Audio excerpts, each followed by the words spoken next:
عید الاضحیٰ کے بعد کے جو دن ہیں 11، 12 اور 13 ذو الحج، ان دنوں کو ایام تشریق کہا جاتا ہے۔ قرآن و احادیث میں ان دنوں کی بھی خصوصی طور پر فضیلت ہے اور ان دنوں کے بھی خاص مسائل و احکام ہیں جنہیں ہمیں جاننے کی ضرورت ہے۔ ایام تشریق کی اہمیت کے پیش نظر ہی اللہ تعالیٰ کا فرمان ہے وَاذْكُرُوا اللَّهَ فِي أَيَّامٍ مَّعْدُودَاتٍ، کہ اللہ کا ذکر کرو گنتی کے دنوں میں۔ یہ گنتی کے دن کون سے ہیں اس کے بارے میں مفسرین کا کہنا ہے یہ ایام تشریق ہیں کہ جس میں اللہ نے ہمیں ذکر کرنے کا حکم دیا ہے، اور ان دنوں کی فضیلت کے حوالے سے ہی نبی کریم صلی اللہ علیہ وسلم کا فرمان ہے ایام التشریق ایام اکل و شرب و ذکر للہ عز وجل، کہ ایام تشریق جو کھانے پینے اور اللہ کا ذکر کرنے کے دن ہیں۔ حافظ بن رجب رحمۃ اللہ علیہ فرماتے ہیں کہ اللہ کے نبی صلی اللہ علیہ وسلم کا فرمان کہ یہ دن جو ہیں کھانے پینے اور اللہ کا ذکر کرنے کے دن ہیں، اس میں جس بات کی تنبیہ ہوتی ہے وہ کیا ہے کہ اصل یہ ہے کہ ایک مسلمان کا کھانا پینا بھی اس نیت سے ہو کہ تاکہ اللہ کی عبادت کرے،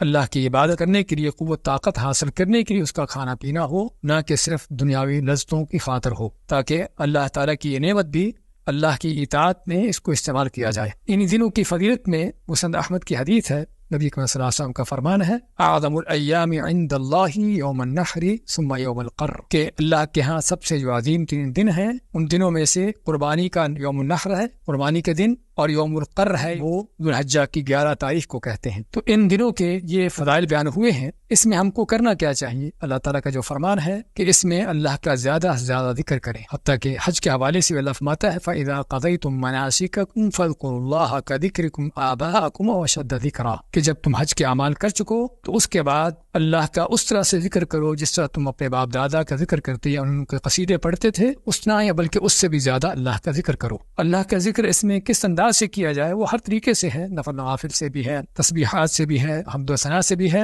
اور خصوصی طور پر تکبیرات سے ہے، جو صرف ایام تشریق کی نہیں بلکہ یکم ذو الحج سے لے کر تکبیرات شروع ہو چکی ہیں۔ تو ایام تشریق میں بھی ان تکبیرات کو کثرت سے کہنا اور خصوصاً فرض نمازوں کے بعد ان تکبیرات کو کہنا، تو یہ بھی ان دنوں کے اہم ترین اعمال میں سے ہے کہ زیادہ سے زیادہ تکبیریں کہیں جائیں۔ اس کے بارے میں سلف صالحین کا کیا انداز رہا ہے؟ عبداللہ بن عمر کے بارے میں آتا ہے کہ مینا میں ہوتے تو خیمے میں بلند آواز سے تکبیریں کہتے، حتیٰ کہ ان کی آواز سن کر ساتھ کے خیموں والے، بلکہ مسجد خیف ساتھ تھی، مسجد خیف والے بھی تکبیر کہتے، اور پھر حتیٰ کہ پورا مینا جو ہے وہ تکبیروں کی آواز سے گونج رہا ہوتا تھا۔ تو اسی طرح سے اور دوسرے بعض صحابہ کے بارے میں آتا ہے کہ وہ ان دنوں میں تکبیریں کہتے، نمازوں کے بعد اپنے بستر پر، اپنے خیمے میں، اپنی مجلس میں چلتے ہوئے ہر انداز سے وہ تکبیریں کہتے رہتے۔ تو اس لیے ان دنوں کا اہم ترین جو عمل ہے، اس طرح کہ صحیح بخاری کے حدیث میں ہے، ان تکبیرات کا زیادہ سے زیادہ کہنا۔ اور اسی طرح ایام تشریق کے اہم ترین اعمال میں سے ایک دعا ہے۔ سلف صالحین، صحابہ تابعین، ان کے ہاں ان دنوں میں خصوصی طور پر دعا کا بھی اہتمام کیا جاتا تھا، کیونکہ اللہ تعالیٰ نے